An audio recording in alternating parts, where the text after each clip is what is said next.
Now that we have completed the modeling of the scene, we need to go ahead and UV our pieces so that we are able to apply texture map to them later. I've gone ahead and cleaned up the scene a bit by picking the objects and grouping them so that my outliner is a bit cleaner and I know where which object is. I'm going to show you two ways of UVing your objects. I'm going to start with using Maya, and then I'm going to show you how to use 3D code to do your UVs. After I've done these two models, it's up to you to UV the rest of the scene. So let's get started with the pillar. I'm going to drag this out here.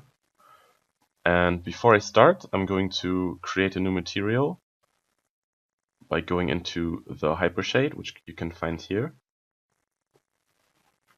And I'll make a checkered material. I'm doing this by creating a new font, going into 2D textures, click the checkerboard, and apply the out color to the color. Then I'm going to increase the tiling, put it to 20 by 20, and then I can apply this to my pillar so that I can see the texture stretching on each and every face and to make it more consistent in the end. Next, before I start UVing, I go into the UV tab, click the option box for automatic UVing, and I'm going to use the following settings. I want to have the maps projected from 6 planes. I want less distortion. I want to lay it out into a square, and I want the scale to happen in a uniform way. Once I have these settings set up, I just hit project, and you can see it already does a pretty good job on having a consistent and even layout of my UVs. I can see that by checking the sizes of the squares, and this already looks pretty good. But of course we will need to clean this up a bit inside the UV editor ourselves.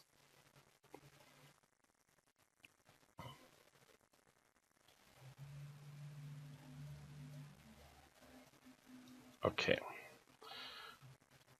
My object is still merged, but in order for me to work a bit more efficient, I'm going to separate this for now. And then I can start with the individual pieces. I'm pressing this button to show which of the faces are, well, just to see them a bit better basically.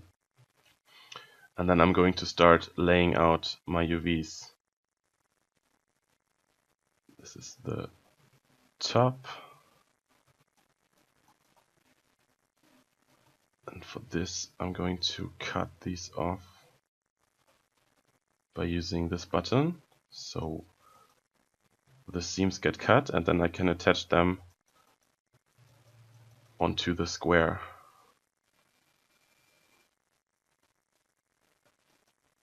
Like this.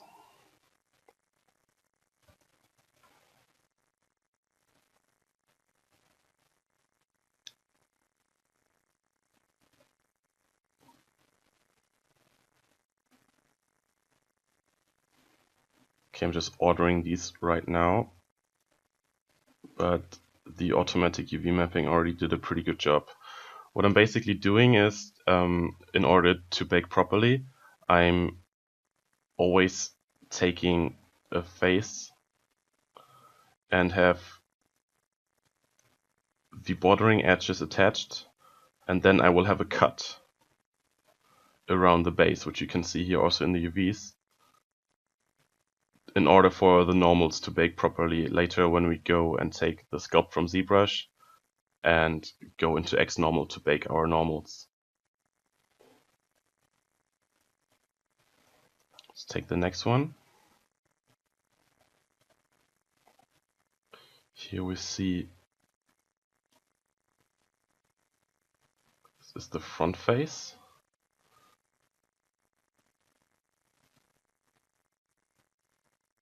And now I'm looking for the inside, which is this one. So I'm going to attach the inside to the front face. And then I'm using the relax tool to make this a bit more even. Let's see for the other face. Okay. Then here I'm missing the top part, which I have to cut out from here. And I'm going to attach this to the top.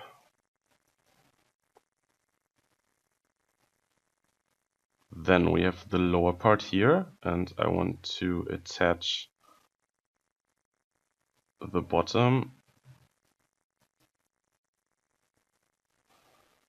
No, actually, I don't think so. Let's detach these.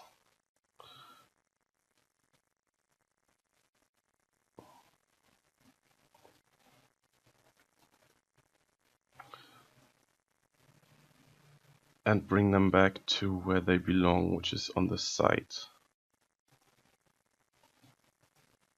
Then we can also detach these.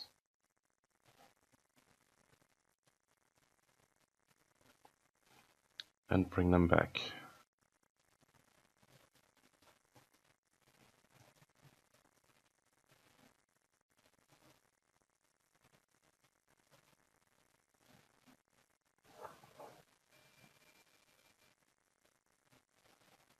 Like this.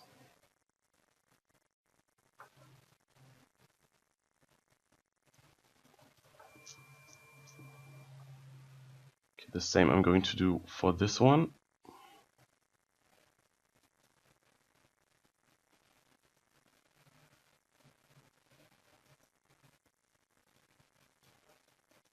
And then we need to detach this face.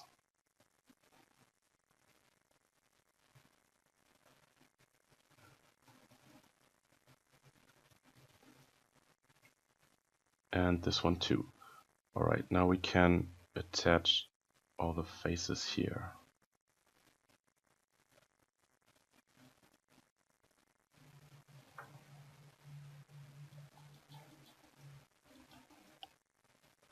This already looks pretty good. Let's see what we have here.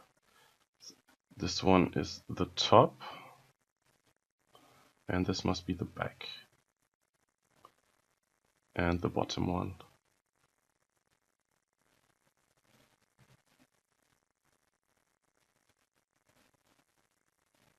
Let's group these for now, and let's move on to the next. Of course, now that we UV'd this one, you should also know how to UV that one, so I'm going ahead and do this.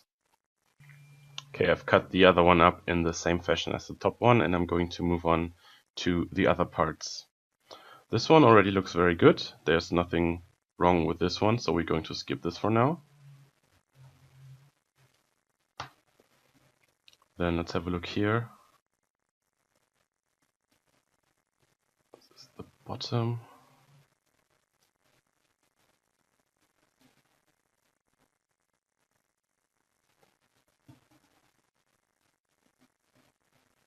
Just going to get rid of all these so I can attach them to the top and bottom face.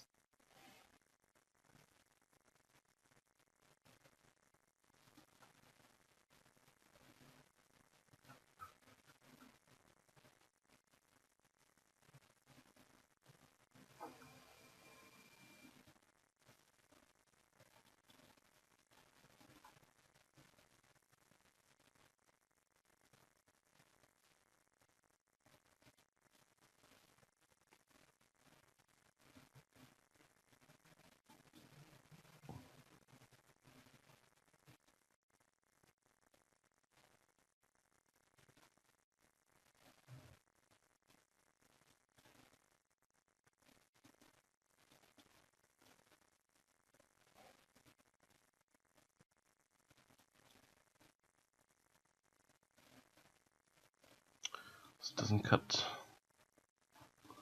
Oh, there we go. Like this.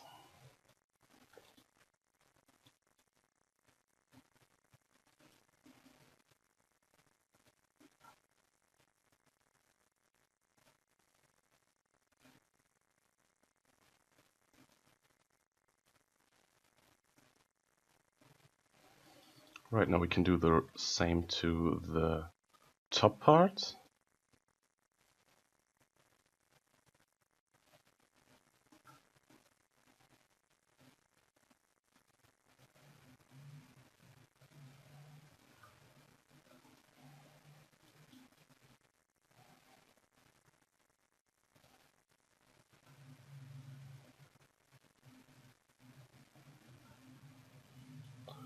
And connect the edges.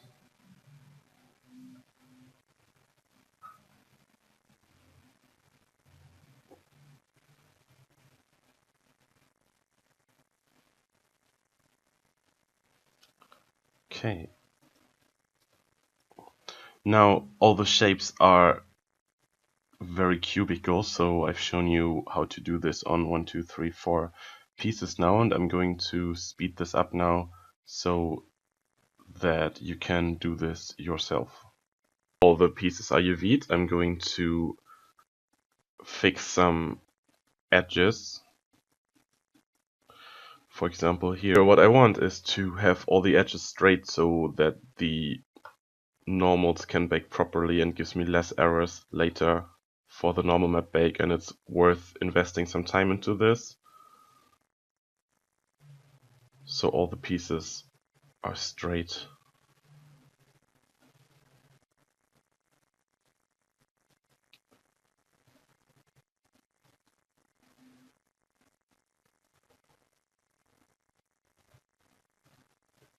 Now that this is done, I'm going to pack the UVs into our UV space, which is this square. And I'm just going to start by taking the bigger pieces, which take the most surface, and put them right in the corners.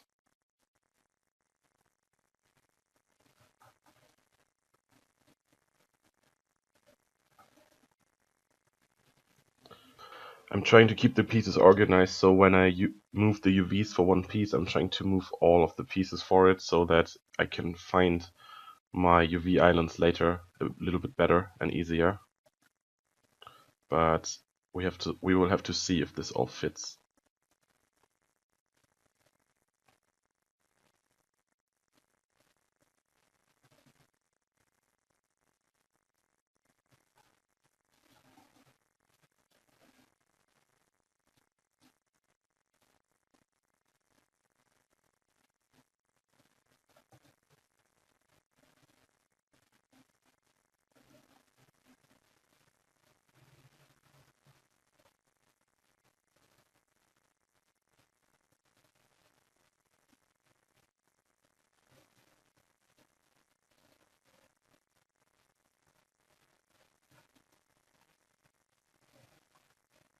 Okay, now that I've done the first iteration on the packing of my UVs, I'm going to take the whole thing and I'm trying to scale it up so that most of the parts fit in perfectly into my square.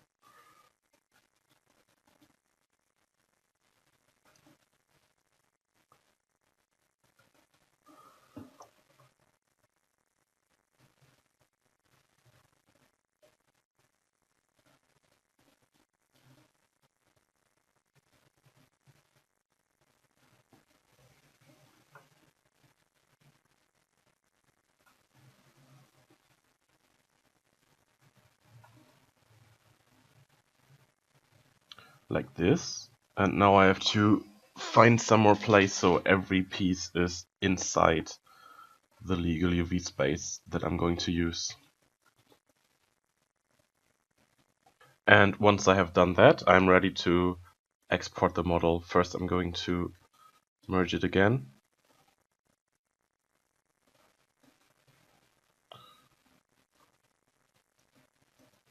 Reset the pivot. And I'm going to replace it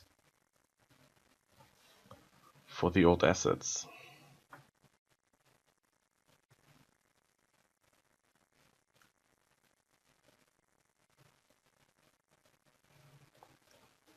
Then I take one, put it into the middle of the world, and I'm going to export it.